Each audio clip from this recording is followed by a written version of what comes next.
ঢাকায় বসবাসকারী ৯৮% শিশুর রক্তে উদ্বেগজনক মাত্রায় সীসার উপস্থিতি পেয়েছে আইসিডিডিআরবি। দূষিত ধূলিকণা, ব্যাটারি তৈরির কারখানা ও রান্নার পাত্র এই সীসার প্রধান উৎস বলে জানান গবেষকরা। কারখানার ১ কিলোমিটারের মধ্যে বসবাসরত শিশু ৫ কিলোমিটার দূরত্বে বাস করা শিশুর চেয়ে ৪৩% বেশি সীসা দূষণে আক্রান্ত। ক্যান্সারের জন্য দায়ী কয়েকটি ভারী ধাতুর মধ্যে সীসা অন্যতম।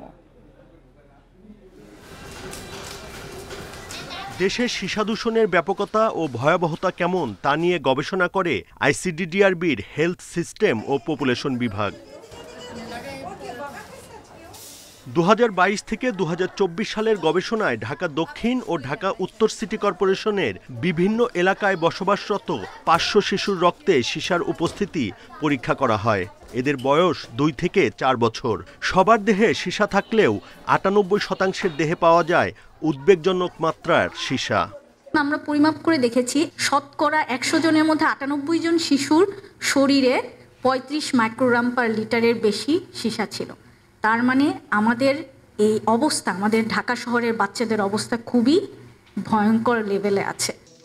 সীসা নির্ভর শিল্প, ব্যাটারি পুনঃপ্রতিস্থাপন কারখানা, সীসাযুক্ত প্রসাধনী ও রান্নার কাজে ব্যবহৃত অ্যালুমিনিয়ামের পাত্র দূষণের প্রধান কারণ হলেও অন্যান্য উৎস থেকেও দূষণ হতে পারে বলছেন গবেষকরা।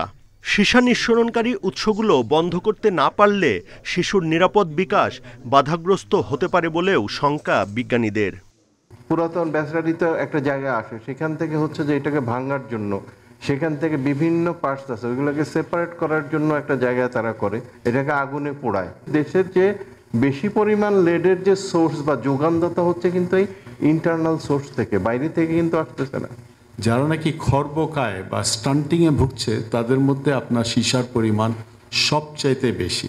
আমাদের শিশুদের আজকে যদি ব্রেনই ঠিক মতন ডেভেলপ না করে, যদি কাজ না করে, ওরা তো বড় হবে, বড় হলে ওরা জাতীয় যে প্রোডাক্টিভিটি, এখানে তারা কি রোল প্লে করবে। ইউনিসেফের তথ্যমতে বিশ্বে সীসা দূষণে আক্রান্ত দেশ হিসেবে বাংলাদেশ চতুর্থ।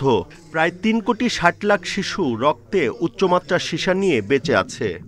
এই গবেষণার ফলটা যেন একদম প্রান্তিক পর্যায়ে লোকজনের কাছে যেন পৌঁছায়। Buddhadeb Kundu, independent news, Dhaka.